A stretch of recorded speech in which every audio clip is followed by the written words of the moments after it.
It's Joe back again with the Level Up Your Gym podcast. And today I'm joined with Sam Tooley. Sam and I go way back.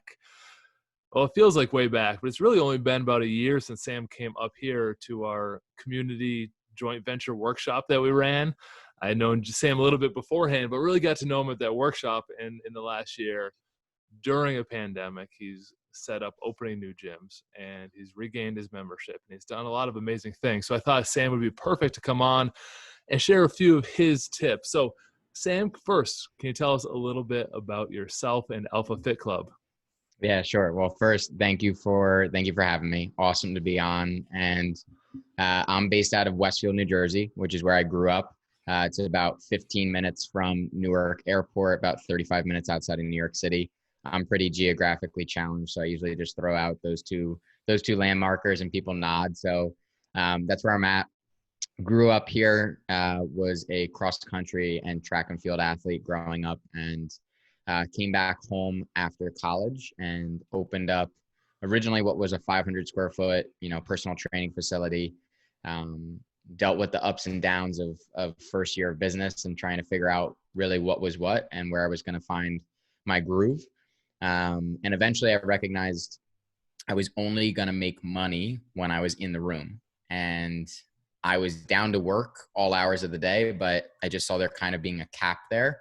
And so where I eventually pivoted to was group fitness, and saw a lot of pain points in the group fitness world that didn't make me a massive fan of it as somebody who loves the intricacies of training and the principles of it and whatnot.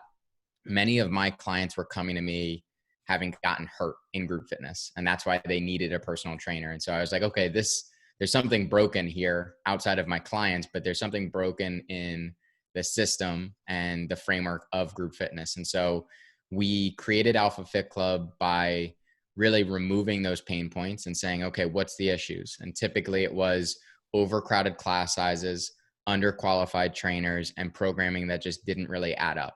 And so we took that kind of sexy New York City boutique fitness vibe and then intertwined a lot of remedies for that and kept the class sizes small, really hired trainers who had a legitimate background in it, and made the programming almost like an athletic training program broken down for the everyday person, where coming to the gym wasn't going to feel like a chore, but more so something that they really look forward to. And we've had, fortunately, a lot of initial success, and we've kind of just continued onward despite the unfortunate setback of, the pandemic and all that came from it. That's awesome, Sam. And I will add that Sam's all about the vibe. From his apparel, if you're watching the video, he's got arm sleeve tattoos. He's got everything going about the vibe. He's drinking some fancy beverage that was probably about $5.99. What is that, Sam? What is this? It's a little bit of a focus blend. It's a functional wellness drink. So I'm a walking billboard for fancy shit that nobody really needs to spend money on. How's that? That's the New York City vibe. For the listeners who are maybe from the Midwest, that's the vibe. A lot of expensive stuff that you don't need. That's accurate. But Sam has earned all that expensive stuff. And like we do with these podcasts, I'm going to ask him to share a couple tips. And I heard a couple of things in your intro about finding out how to personalize group fitness for people, how to remove yourself as the on the floor trainer, so you don't hit that law of the lid that John Maxwell calls it, that you can only go as far as your leadership and abilities and capacities, and get yourself open, get yourself a concept that kind of grows without you always training the sessions anymore. So Sam, where do you want to start? Let's take these people on a journey. What's tip number one? So I think tip number one is establishing a culture, right? And I think that's something that I've really admired from, watching you from afar, from being up there with your team and whatnot. Like, again, I don't lead any of the group classes anymore. It's something that, when I first started, I was leading 20 of them every single week on top of all of the other things that go into running a business. And I wasn't getting burnt out because I was so passionate about it, but my ambitions were beyond being on the floor. And I knew that if this thing was going to grow at the rate that I needed it to grow, it just wasn't going to be possible with me spending so much of my time each week there and giving so much of my energy to it as well. So the reason that I was able to step away was because everyone that we brought onto the team needed to be a certain type of person. It wasn't that they needed to be an incredible group fitness instructor. They needed to just be an incredible person. And then we could teach them how to lead a great class. And that's something that now, as we scale specifically, is what I'm looking for. It's not that they need to have this, just this amazing pedigree of group fitness instruction. They could be the best track coach in their town. They could be just somebody who has such a passion for it and maybe still has maybe the background in personal training or something, outside of group fitness, but they walk the walk, and they're the type of person that we want representing our brand within, walking the streets of their town. How do you measure that, Sam? How do you find that person that's going to be a culture fit? I think we do a fair amount of just recon, right? From spending time with them. There's a process that we have people go through that's very thorough before we actually onboard them, because we have a great team. And for us to maybe potentially take work away from somebody else to give it to someone else to grow the team, I need to feel like that's warranted. It's almost like, I wouldn't say it's a gift. I think that's the wrong word, but it's a privilege, right? To join our team. And I know that I don't want it to come across as like pompous or elitist or anything like that. It's just like, people want to work, right? And there are plenty of people on our team who are scratching for it. So to bring somebody on is an opportunity, and we recognize that. And so they will take a class as a participant. I want to see how they work. I want to see how they work out. I want to see if they push themselves or if they quit early within a round. Then they will shadow, and they will just observe a class from afar, right? Or rather up close, but just they're not really coaching yet. Then they will co-coach, and they will be kind of second in command. And then they will coach, and they'll have one of our current coaches kind of, stand behind them and make sure that they're feeling comfortable and confident. So it's usually a month-long plus of unpaid, kind of just paying their dues to get onboarded. And so we're very careful about who we bring on, how we bring them on. And we want to make sure that they step onto that floor to lead a class feeling like they know the ins and outs of doing exactly that. And I think you're hitting a pain point for a lot of people who start kind of that garage gym space like both of us grew up in, and they go to hire their first trainer, and they get someone that has kind of the pedigree of a trainer. They know how to do sets and reps. And then the owner walks out of the room, and then it's like, well, all the members asked for getting me back, or this person's not doing a great job. And it's more of a system. And that's what I think I'm hearing from you, Sam. And it's hard. I've made that mistake, right? Where I found somebody who was considered to be a rock star too. Like, they knew exactly what they were doing, but did they fit within the framework that we were trying to create, or was it their show, right? And unless someone is willing to maybe even check their ego at the door and understand the systems that we've put in place and how we operate and why we do what we do, everything has been put together with purpose and intention behind it. And so I think a lot of times that's actually tough for trainers who have been around the block a long time. I know that, quite frankly, I would probably struggle with that myself, but we've gotten a lot of good young bucks who are hungry to work and are willing to be maybe molded and taught before thinking they know everything under the sun. And maybe it's just a coincidence, but I've certainly experienced the same thing over the last 12 years. Our best trainers we've been their first or second jobs. They might have had an internship or a short one before us. They come in very moldable, and we have our onboarding process, and we have our core values, and we meet with them every 90 days, and we see what they want to accomplish, and we help make sure they get there. And I think they appreciate it a little bit more than coming in with perhaps like a commercial gym personal trainer where they're used to one-on-ones. And they get the sets and reps to a very high level, and not to knock that, they just don't get the flow and culture of like a group fitness place that's trying to expand. So the first tip is right on the money. I think culture through a very talented staff. And if you are a gym owner that wants to get some freedom, you absolutely need to do that. That's really the only way to do it. No doubt. Sam, no doubt. Tip number 2. Tip number 2, I would say, and I know that there's some fancy like coined term for this, right? But it's good is better than perfect or something like that, where it's just like when you feel like it's good enough to just try it, right? Don't wait for something to feel perfect. And I Now, think, this isn't the right phrase for it, but in the podcast I have shared before, like the old Steve Jobs saying, who he ripped it off of an artist, like real artists ship. Like you can make something beautiful, but unless you ship it out, people aren't going to get it. And you're not going to get the response you want. So you have to understand what Sam's talking about with what can be good, and then ship it out, and then make some things that are amazing, like the culture. But if you try to get like your equipment set up perfect, you spend 2 weeks on it, or your logo perfect and you spend a month on it, you'll never actually ship your product, and you'll never be able to help anyone. Sam, cut you off. Go ahead.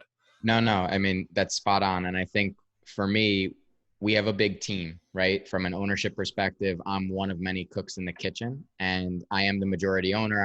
I'm the operating partner, if you will, but there's a lot of opinions. And sometimes we have to take a step back.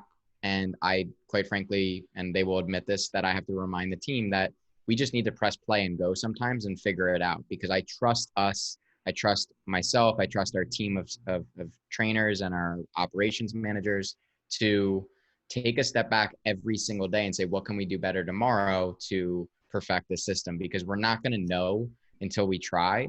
And I think sometimes you can get so caught up with feeling like it just needs to be spot on from the gun that you don't end up, taking the necessary steps to see it into fruition.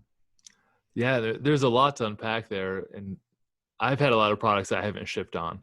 This podcast was almost one of them. Like you see me, I've got a 2-month head start on No Shave November because due to my genetics, can't even grow some facial hair. I've been to get a running start at it for the I first can't year. grow my face. I'm still waiting. I'm 28. So Not right around 35. And then, we're not I have 2 podcast studios at 2 of our locations, but there's sessions going on right now. So I'm just, you got to ship it. You got to get it done. And there's a good book on this, Power of Moments by Chip and Dan Heath. I don't know if you've read this one, Sam, but they highlight that you can really focus on making one part of your process amazing. And the rest of it, you just need to keep yourself in the game. And that'll actually help people remember you more. So maybe it's your onboarding. Maybe it's your culture. Maybe it's how you greet them. But if you give them like a standard good process, everything kind of blends together. If you give them a standard bad process, everything blends together. But what you do is you take one thing, and that's where you focus your energy to make it a difference maker. But you still have to ship on everything else and keep yourself in the game. And we have a meeting every single Monday called, literally, I've just called it like the Get Better meeting. And we take inventory of what needs to happen. Like, what's the pain points right now in the business? And let's just act in improving them this week. And then I look back at the first thing I do on Sundays before I prepare for that Monday meeting is I look back at the to-do list that we set out for ourselves. And if I can't still cross that off, like Joe can see behind me, I've got highlighters, Post-it notes, pens, like a whiteboard the size of my wall. Like, I am very task and list oriented. And if I can't fully cross something off, then it's there, and we'll revisit it first thing before we move on to new problems, just to make sure that we're actually checking things off. Feels so good to cross something off a list. The best. I don't even, or you could use less marker just to erase it. It feels better to cross it off. I used to do Post-it notes on the whiteboard itself. So the whiteboard was just a sticky note hub, and I would crumple up the sticky note and I would just throw it in the trash. And I was like, yes. I was like, this is justice. Yes. I love that. All right, Sam, what's next? So I think number 3, at least, I'm going to use something that has been really paramount for us during the pandemic, specifically when we were, I guess you could say, away from our members for an extended period of time. And it was just to stay engaged with them as best we could, like whatever that looked like, whether it was IGTV workouts, Zoom workouts, a weekly newsletter, staying on top of social media. And quite frankly, a lot of it stemmed from just being open and honest with them in terms of where we were at and the struggles we were facing and how much we were thinking about them. People recognize when you care. I think it's just very evident. If you really care, it's very evident to people. It's one of those things where I always relate it to friendships, right? If you're a friend and you are, and you reach out every week, checking on your buddy or whatever, but they never check in with you, it's one of those things where eventually you're going to be like, does this person even like really care? Right. And so if your members are constantly like reaching out saying, hey, what's going on? Like, what's this? What can I do to help? And you're not reaching out to them or keeping them in the loop, then it's like, eventually they're going to just lose interest and move on, So we really tried to communicate during the shutdown as best we could, and do everything under our control to stay front of mind with them. Sam, what are your two most popular pathways to engage with your members? So we have a certain demographic for our gym that most people are on social media daily, right? And specifically Instagram. It's just where we could put up an Instagram story about a class getting canceled, and I feel like 75% of the gym would know, no problem. So we hit them with a lot of social media updates. We try to show our personality through social as well. We used to even do like skits and stuff like that and try and be funny. And I say try to be funny because I look back now and I'm like, I can't believe we really posted that. That's usually the funny part, though. Yeah, for sure. For sure. And something we've started utilizing too is a text message platform. I just find that emails get bogged down like crazy. I know, at least for me too, it's much easier to skip over an email than it is a text. And so we utilize a platform called Zingle, and you can send out automated messages and things like that, or just messages in bulk to specific membership categories and things like that. So that's been an amazing addition in terms of outreach and communication with the members. That's awesome, Sam. I always like to ask those tactical questions so people listening can leave with something that they can do right now, Yeah. which is find that path where your demographic, I think Sam hit that on the head, where it's his demographic is more on Instagram. Sam has 2 billion Instagram followers himself. Very famous guy. We're very fortunate to have him. Very famous. And that's the path that speaks to his members. My members are still in that kind of, they're in the Facebook world. So we do our private members page a lot. I like the text as well, like Sam said. So choosing these pathways, and whatever you choose with, be consistent with it, so you're not jumping all over. And with that consistency, you can build engagement, make them feel cared about. And those skits and those culture things. Go ahead. No, one of the things that one of my business partners who owns a couple salad shops all over the state, he owns a couple smoothie shops all over the state, like just a mentor to me. He's been in the game a bit longer, and he always talks about, if you say you're going to do something in terms of like what you say to the members and things, you have to absolutely follow through and do it. There's nothing worse than that lack of follow through. And so even in terms of communication, we've said, we're going to send you a weekly text with our update. If a week goes by and we don't do it, okay, like, I don't like that to happen, but if it happens, okay. But if it's consistent where they can't rely on what you said you were going to do, then, your word starts to mean nothing to them, and they'll start to look elsewhere for that information that they want. On that point, I love setting expectations and meeting them. There's a popular saying in marketing, like, you have to exceed expectations. Well, then you just didn't set them right if you're always exceeding them. You need to set them and meet them and give them some consistency first. And you can wow them every once in a while with a hilarious Sam skit on the Instagram. But I'll go as specific as when they sign up and we get their contract, say, I'm going to have this in your inbox by 6 p.m. tonight. And they like look surprised, like I gave an exact time, because I didn't say, I'm going to have this to you sometime. Like, check your email in a couple of days, it'll be there.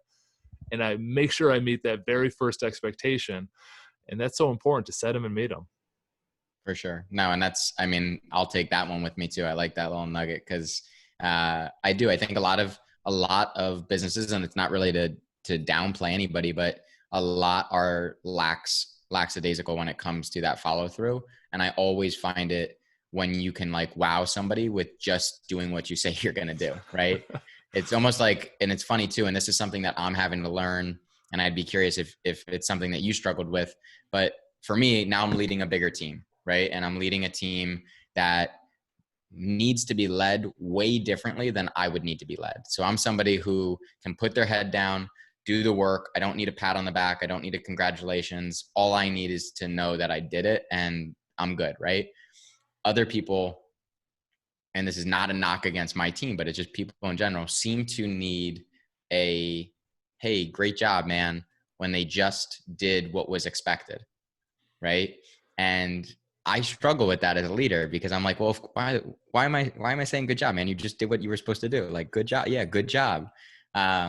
So it's just, I relate those two, where it's the smallest little things that can blow away people's expectations, when in reality, it should just be how it is. Definitely struggle with it at the beginning, because when you start your own business, you have a different entrepreneur mindset. It took a while to say, all right, well, there's a different mindset that a lot of employees have. And that's good because they could be great employees, but not great entrepreneurs. And you want them to be able to come in, deliver great service, and then kind of check out, go home and on with their life. And that's kind of the mindset they have. And to create like a process of recognizing them can be challenging because you just want to keep pushing forward and you want to hit these new expectations because you have that entrepreneur leader mindset. So understanding that's been a bit of a challenge. We've really focused hard on celebrating when they meet our core values. So we have 5 core values, and every week they have an opportunity to shout out a different staff member for meeting or exceeding a core value of our company. And that's kind of how we have that. So they get kind of that feedback every 90 days. They'll sit down with our trainer mentor. It's not me anymore. One of our guys, Brian, does a great job with it. And he gives them the feedback and evaluations. But it is a balancing act up front. Like, you hire that first person, you're like, all right, this is just going to be another version of me. And it's not going to be like that. Yeah. I've got some, I mean, listen, again, I'm so fortunate that we have this nucleus now that we can, provide as much work as they possibly want with 2 more locations coming and whatnot.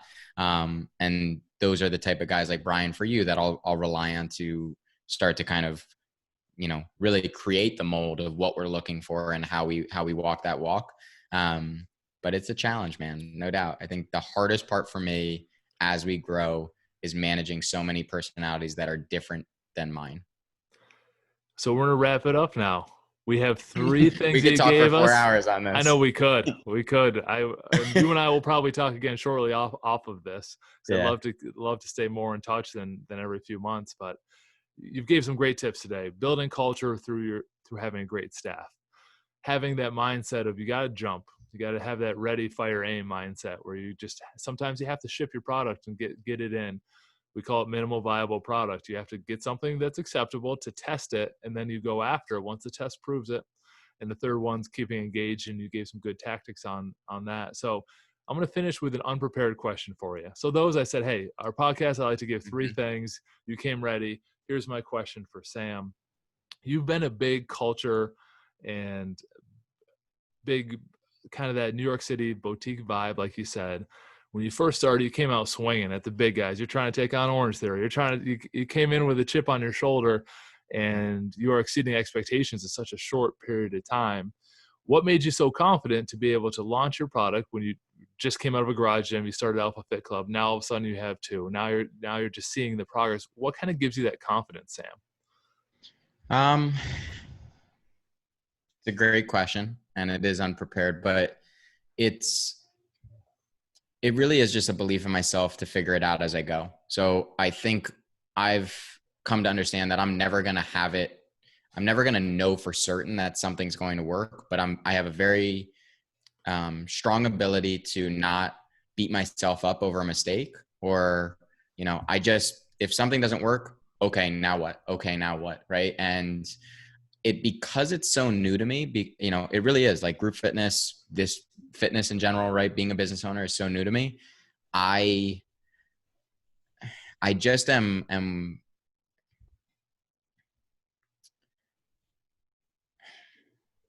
one of those things where it's hard to say because I have doubts all the time too. I think that's a great, it's a great truth seeker of a question too, because I have doubts all the time, right? Like, does this make sense? Is this right? I just believe in myself and my gut to do the next right thing. And again, at the end of the day, like I'll lie down in the road and let, I will always think of the team first, the culture first, the community first, and myself last. Like it just is how I am. And so if I continue to make the next right decision for our team, for the business and all of that, like only good things will happen.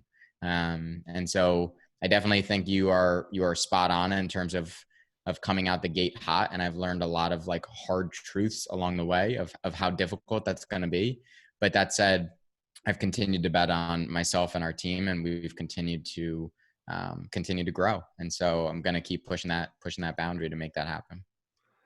I think we all enter this industry with a lot of passion, and many people get knocked off by their first problem or 2 or 3. And it's almost like you don't want to tell them the problems are coming because you want that passion and confidence to lead them into it and get them strong enough to be able to roll with the punches, like you said, and figure it out and have that gut feeling and instinct and just being a durable business owner. and that requires a little bit of self-confidence. And Sam, I'm going to wrap it up, and then I'm going to pause the video so then you and I can chat for a minute. But I do want to give people an avenue where they can learn more from you. I know you have a podcast. I was listening to it off your Facebook, and I was like, I got to touch base with my boy Sam and get him on mine, called The Pursuit. Can you tell us about that for a minute? Yeah, so the Pursuit podcast is new. We've recorded just 4 episodes. We record once a week, Sunday nights, 5 o'clock. It's me and my buddy Joe Rinaldi, who I went to high school with. And he is somebody that I have admired massively over the last few years, just carries himself in a certain type of way where you instantly respect him. And he's a younger guy than myself. He's 26, 27, but just operates at a different level and is super committed. So I admired him for a long time. I said, let's work together in some capacity and just share a mindset. And so what we're trying to do is to bring on guests who share that mindset of just trying to get better, trying to better the people around them, and giving, tangible tactics or just maybe a perspective shift to help the listener do exactly that. And where do they find that, Sam? So that you can find that in iTunes, Spotify, you name it, any kind of major podcast platform. Big time. Anywhere that's big time, you'll find Sam. Sam, sit tight, but thank you so much for joining us on the Level Up Your Gym podcast. On to the next episode.